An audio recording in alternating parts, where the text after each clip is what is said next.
ships meet the tide. She hunted the ages with the earth as her guide.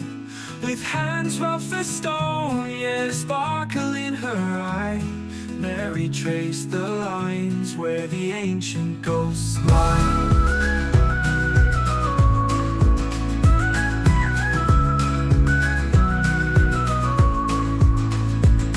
They said she was nothing, just a woman in a man's trade, but she held her head high as history was made.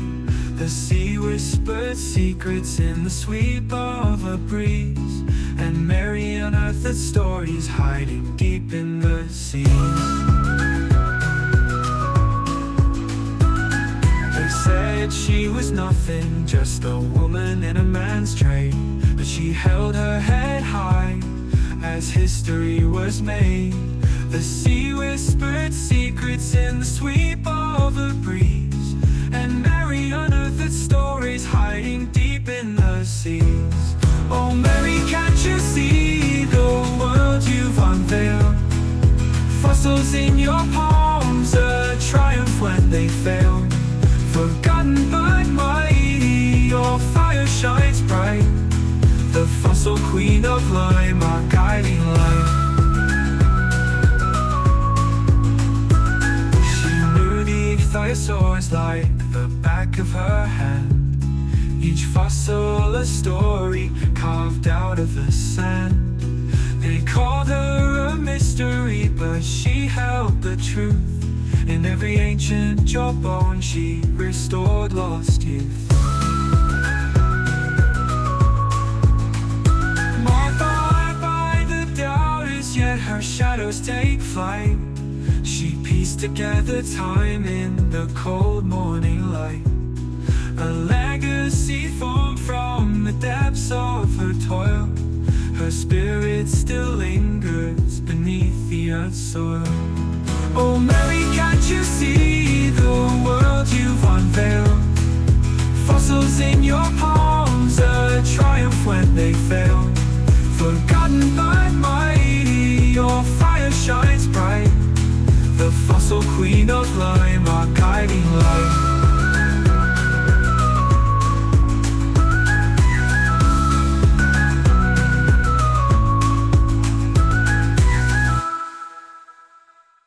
Oh Mary, can't you see the world you've unveiled? Fossils in your palms, a triumph when they fail. Forgotten but mighty, your fire shines bright. The fossil queen of lime, our guiding light. I'm our guiding light. I'm our guiding light.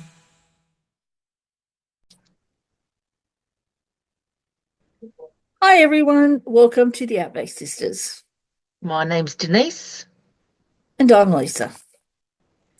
And today we thought we'd look at an early female paleontologist, a clever, self-taught lady whose name was Mary Anning. Mary Anning was one of two surviving children born to cabinet maker and amateur fossil collector Richard Anning and his wife Mary Moore. She was a pioneering English fossil hunter and self-taught anatomist.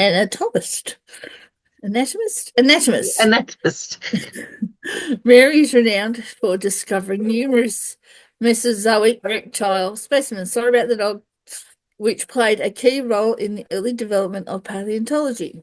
Anning's fossil excavation provided valuable specimens for many British scientists, helping to shape our understanding of Earth's geological history. Some believe that the naturalist Charles Darwin was influenced by her contributions when he proposed the theory of evolution.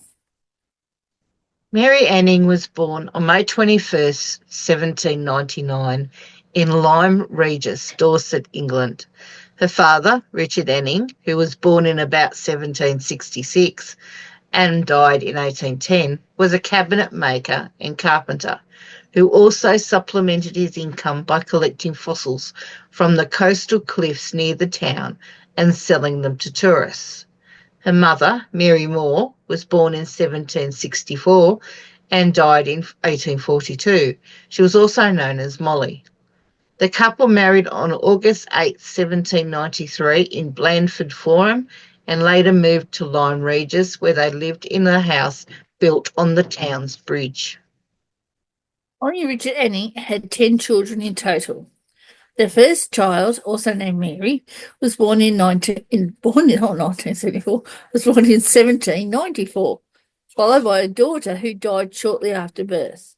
In 1796, their son Joseph was born, and another son arrived in 1798 but died in infancy. In December of that year, tragedy struck when the first Mary, aged 4, died after a close caught fire. Oh, goodness, possibly while adding wood shavings to the fire. The Bath Chronicle reported the incident on December 27th in 1798. A child 4 years of age of Mr. R. Anning and who was the cabinet maker of Lyme was left by the mother for about 5 minutes in a room where there was some shavings. The girl's clothes caught fire and she was dreadfully burned as to cause her death. Mary Anning, born 5 months later, was named after her deceased sister. More children followed, but none survived beyond infancy or early childhood. Only Mary and her older brother Joseph, who was 3 years her senior, survived to adulthood. High child mortality was common at the time, with almost half of the children in the UK dying before the age of 5. In the crowded conditions of the earliest 19th century Lyme Regis, infant deaths from diseases like smallpox and measles were frequent. A remarkable event occurred to Mary in August 1800, when she was about 15 months old. She's being held by a neighbour, Elizabeth Haskins, under an elm tree while watching the travelling horse show. Lightning struck the tree, killing all 3 women standing below. The infant was rushed home and revived in a hot water bath, with the local doctor calling her survival miraculous. Afterwards, Annie's family noticed she seemed to thrive, and the community believed her curiosity, intelligence, and lively personality were the result of the lightning strike. Although Anning had little formal education, she attended a Congregationalist Sunday school where she learnt to read and write. The Congregationalist faith, unlike Church of England at the time, placed a strong emphasis on education for the poor. Anning's prized possession was a bound volume of the Dissenters Theological Magazine and Review, in which her pastor, Reverend James Wheaton, had published 2 essays, one advocating the creation of the world in 6 days and the other encouraging dissenters to explore the emerging field of geology. By the late 18th century, Lyme Regis had become a popular seaside resort, especially after 1792, when the outbreak of the French Revolution wars made travel to the European mainland dangerous for the English gentry. This led to an influx of wealthy and middle-class tourists. Even before Anning's time, locals had supplemented their income by selling curious fossils with colourful local names such as snakestone, ammonites, devil fingers, belemnites, and vertebrae. These fossils were sometimes believed to have medicinal or mystical properties. Fossil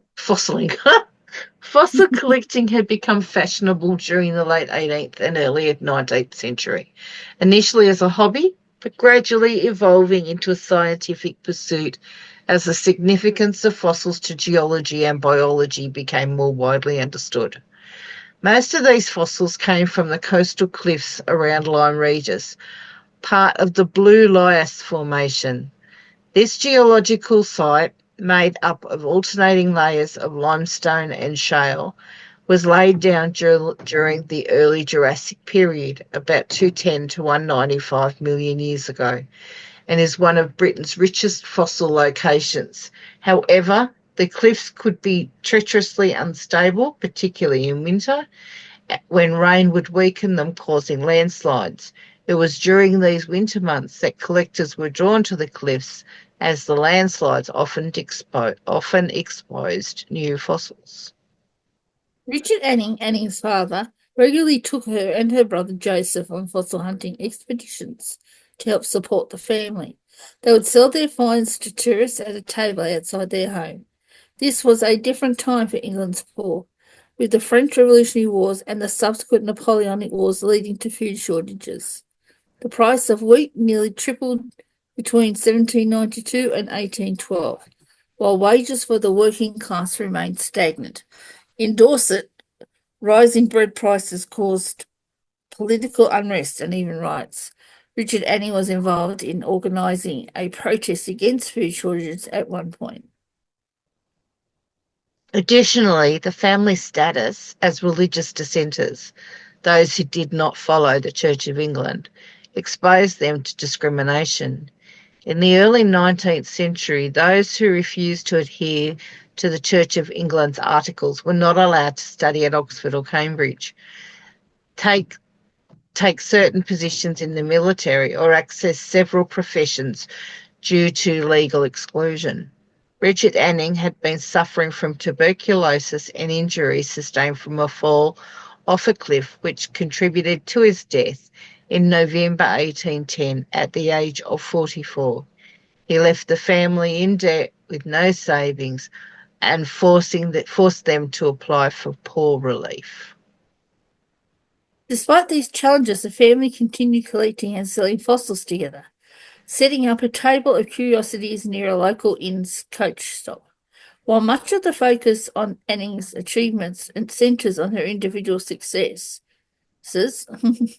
Dennis Dean noted that her mother and brother were also skilled collectors, and Anning's parents had been selling fossils even before Richard's death. According to the author, Shelley Emling, the family's home was so close to the sea that storms, which reveal fossils along the cliffs, sometimes flooded their home. And on the occasion, the family had to crawl out of the bedroom window upstairs to avoid drowning. After Richard Anning died in 1810, his wife Molly took over the fossil business, though it's unclear how much collecting she personally did. In 1821, she wrote to the British Museum requesting payment for a specimen. Meanwhile, Joseph became more focused on his apprenticeship as an upholsterer, but remained involved in the fossil trade until at least 1825. By this time, Mary had assumed the lead role in the family specimen business. In 1811, a year after their father's death, 12-year-old Mary Anning and her brother Joseph discovered a strange 4-foot-long fossilised skull in the cliffs. Over several months, Mary carefully uncovered the rest of the skeleton, which measured 5.2 metres long. The local community buzzed with excitement, with some speculating the remains were of a monster. Elizabeth Philpott, a customer of Mary's who had previously given her a book on fossils, brought a scientist from London to examine the find, sparking a scientific debate over whether the skeleton belonged to a crocodile. Henry Host Henley, the Lord of Colway Manor, bought the specimen for £23 before selling it to a collector, William Bullock, who displayed it in London. The discovery stirred interest in the public as awareness of the Earth's early age and prehistoric life was increasing. In 1819, the skeleton was sold at auction for £45 and 15 shillings to Charles Koenig of the British Museum, who had suggested the name Ichthyosaurus, I think. Looks good to me. At this time, nearly 5 decades before Charles Darwin on the origins of species, many people believed that mysterious creatures were simply animals that had migrated to too far away islands. Anyway, however, Mary's discovery provided evidence for the theory of extinction, which was gaining ground through the world of Georges Cuvier. and the father of paleontology, who was the father of paleontologists, Cuvier's theory that species could become extinct was controversial, and particularly among Christians who struggled to reconcile the ideal that their beliefs in divine creation. So what they thought was that creature used to live there, but they Yeah. all got in the ocean and decided to swim away to a Yeah. new Far land. away. Yeah, a faraway land. Yeah. Okay, and they didn't go extinct because that couldn't happen. No. The creature was eventually identified as an ichthyosaurus, meaning fish lizard, a marine reptile that lived around 201 to 194 million years ago. This marked the first time scientists could study such fossilized remains. We already know that. Today, the skeleton is on display at the Natural History Museum. What happened there? Oh, because that little bit. Okay, I understand. One of the Anning family's most frequent buyers was Lieutenant Colonel Thomas James Birch, a wealthy collector from Lincolnshire, who bought several specimens from them. In 1820, Birch became concerned about the family's poverty, so as they had not made any significant fossil discoveries for a year and were on the brink of selling their furniture to pay the rent. He decided to auction the fossils he had bought from them. Birch wrote to the paleontologist Gideon Mantle on March 5th, 1820. The sale is for the benefit of the poor woman and her son and daughter at Lyme, who have in truth found almost all the fine things that they've been which have been submitted to scientific investigation. I may never again possess what I am about to part with, yet in doing it, I shall have the satisfaction of knowing that the money will be well applied. What a nice man. Well, I reckon. The Them auction days. held at Bullock's in London on May 15th, 1820, raised £400, which would be the equivalent of £40,000 in 2025. While it's unclear how much of this went to the Annings, the event helped stabilise the family's finances and raise their profile within the geological community, attracting buyers from Paris and Vienna. Mary continued to support herself by selling fossils, primarily invertebrates, such as ammonites and belemnites, which are common in the area and sold for a few shillings. Vertebrate fossils like ichthyosaur skeletons, which were much rarer and sold for higher prices, but collecting them was a dangerous task. In 1823, the Bristol Mirror described Anning's work as, quote, the persevering female has for years gone daily in search of fossils, remains of importance at every tide, for many miles under the hanging cliffs at Lyme, whose fallen masses are her immediate object, as they alone contain these valuable relics of a former world, which must be snatched at the moment of their fall, at the continual risk of being crushed by the half-suspended fragments they leave behind, or be left to be destroyed by the returning tide, unquote. The dangers of fossil hunting were evident when, in October 1833, Annie narrowly avoided death in a landslide that buried her black and white terrier Tray, her constant companion while collecting. As Anning continued to make significant discoveries, her reputation grew. On December 10, 1823, she found the first complete Plesiosaurus skeleton.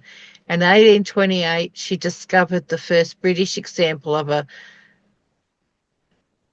Pterosaurus, a flying reptile, which was displayed at the British Museum and referred to as a flying dragon. Following year, she uncovered a Scoloraja fish skeleton. Despite her limited formal education, Anning avidly studied scientific literature and meticulously copied papers borrowed from others. Paleontologist Christopher McGowan noted that one of the papers Annie copied in 1824 work by William Conybeare and marine reptile fossils contained her detailed technical illustrations, which were so precise they were nearly indistinguishable from the original. Anning also dissected modern animals, such as fish and cuttlefish, to deepen her understanding of the anatomy of the fossils she worked with. In 1824, Lady Harriet Sylvester, the widow of the former Recorder of the City of London, visited Lyme Regis and wrote about her encounter with Mary Anning in her diary.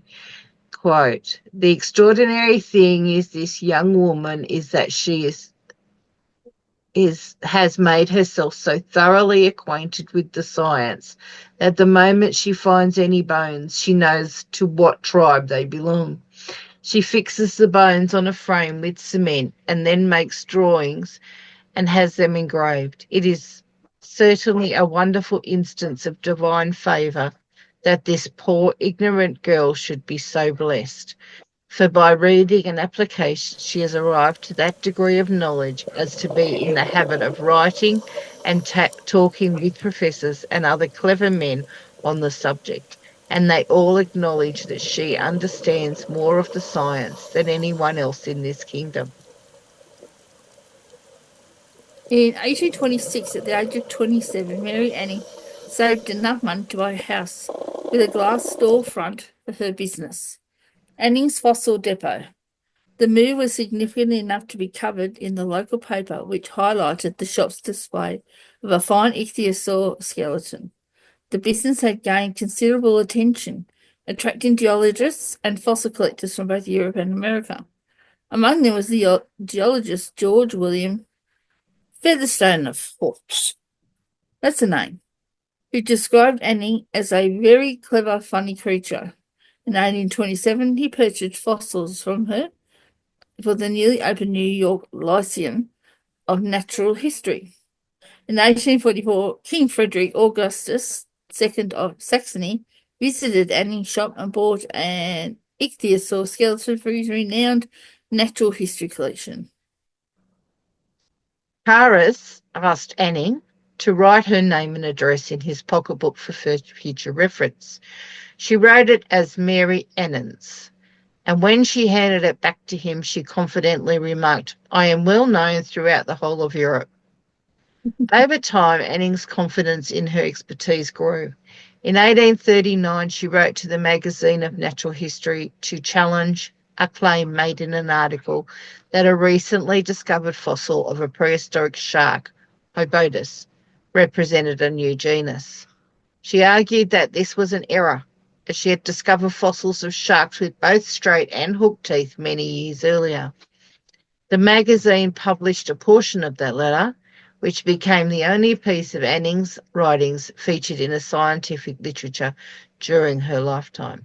Although some of her personal letters, such as those to Frances Augusta Bell, were published during her lifetime, this was her only formal contribution to the scientific community in print. As a woman in the 19th century Britain, Annie was excluded from the scientific community, where women were not allowed to vote, hold public office, or attend university. Despite her extensive knowledge of fossils, it was the male geologist who received credit for the discoveries she made. This led to her resentment, as many of her findings were published under their names. Anning's contributions, however, were recognised by several geologists. She helped Henry de la Beche and others with their work, such as suggesting that bezoar stones were fossilised feces of Ichthyosaurus or Plesiosaurus. She also assisted Thomas Hawkins, despite concerns about his tendency to enhance his fossils. Her expertise was respected by leading figures like Louis Agassiz and Roderick Murchison, who both acknowledged her contributions. In the 1830s, Annie faced financial difficulties. but Henry Delabèche helped her by commissioning a lithograph based on his painting Duria Antiquor. Antiquor? Okay, which depicted prehistoric life in Dorset. The proceeds provided some financial relief. Anning also switched to the Anglican Church, partly due to its greater social respectability. In 1834, Anning lost her life savings in a bad investment. 1835, sorry, prompting her friend theologian William Buckland to help secure an annuity for her from the British Association for the Advancement of Science. This £25 annual pension gave her some financial security for the rest of her life. Mary Anning passed away from breast cancer on the 9th of March 1847 at the age of 47.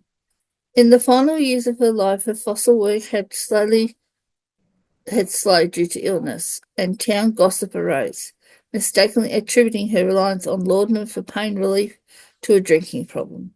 However, her contributions to geology were deeply appreciated by the scientific community. In 1846, upon learning her diagnosis, the Geological Society of London raised funds to assist with her medical expenses, and the newly established Dorset County Museum made her an honorary member. Anning was buried on the 15th of March 1847 at St Michael's Churchyard, and in 1850 a stained glass window was unveiled in her honour. The window, paid for by the Geological Society, features the 6 corporal acts of mercy and an inscription commemorating her work in advancing the field of geology, as well as her kindness and integrity. Following her death, Henry Delabèche, president of the Geological Society, delivered a eulogy in her memory. It was the first eulogy given for a woman by the society, which did not admit female members until 1904. In February 1865, an anonymous article titled Mary Anning, the Fossil Finder, was published in Charles Dickens' literary magazine All the Year Round. For many years, it was believed that Dickens himself had written the piece. However, in 2014, paleontology historians Michael A. Taylor and Hugh S. Torrens determined that the author was in truth Henry Stewart Fagan. They criticised Fagan's work as neither original nor reliable, pointing out that he was heavily plagiarised from earlier accounts by Dorset native Henry Rowland Brown, specifically from the second edition of Brown's 1859 guidebook, The Beauties of Lyme Regis. The article highlighted the challenge Annings had faced, particularly the scepticism of her fellow townspeople, and concluded with the line, "The carpenter's daughter has won a name for herself and has deserved to win it." There you go. One thing I noticed about that woman, Denise, was other than the fact that the dog liked her, was that though a lot of men were taking advantage by putting her work in their name, there was also a lot of men that were helping her. Yeah, That yeah. sure she had money and she could survive. Out of respect or out of guilt? Well, it didn't say that they were. I think one was actually out of respect. The There's first, I don't know. It's hard to know because it didn't sort of say who were the ones that used her work, Mm. you know, and who didn't. So all I could think that maybe there's 3 or 4 that were mentioned there. The bloke that is in charge of the Geological Society who made sure she had a pension, which was pretty well hard in them days. I think that it just shows that no, they weren't all horrible because in them days men did take women's, you know what I mean. I can't think of Glory. the term. Men took women's glory. Yeah, that was women mine. couldn't have glory. No, it's not. Yeah, and it's sad that they have to do that. But she knew how good she was. She did, and how good she was. Obviously, she never married or had children. So Not she that wanted to get what she had. Yeah, not that I knew. She got, No. no. Yeah, she got the life she wanted and did what she wanted to do. Died I young. didn't, Bit of a yeah, shame. never realized that. I mean, obviously, breast cancer's been around for a while, but they knew what it was. Mm. So they were already studying that medicine. I'm sorry to have got off that track a little bit. The medicine of what it looked like, probably from autopsies and things like that. Mm. Because of course they wouldn't have been able to do much for you if you had it. Yeah, that they could. Yep, that was definitely a breast cancer. Yeah. Yeah. And the poor little doggy that's got squashed by the wall, the thing that fell. Yeah, Poor that little wasn't fella. nice. That No, wasn't nice. Poor puppy. yeah, Trey. Poor Yeah. Trey. Poor puppy. Yeah, Yeah. he cried. But Yeah, there very was a nasty. dangerous place for them to be, and she probably shouldn't have the little puppy there. But I'm No, sure he loved going there looking for things with he her. probably would have followed her anyway. Yeah. That's just the way the So life is. Yeah, you take an animal away you anyway, and it's a risk. that's It it. could get run over, get bit by a snake, as in Australia, spider, whatever. Yeah. Yeah, Yeah. You just never know. So yeah. yeah, it So was anyway, she was interesting, very. and I hope you all enjoyed that. Yeah, And thank you yeah, very much. The dog just took off with an empty plastic bottle, as they do. as If they they're do. not barking down the side of the house when you're doing the Yeah. recording. Guys, thank you very much for joining us today. And we look forward to next time when we meet. Yeah. Okay, have a good week, and Don't yeah, don't forget forget to to like and like and subscribe. subscribe. And have a good one. See you all Yeah, soon. Have a cheers for nice now. Easter. Bye. Okay, bye.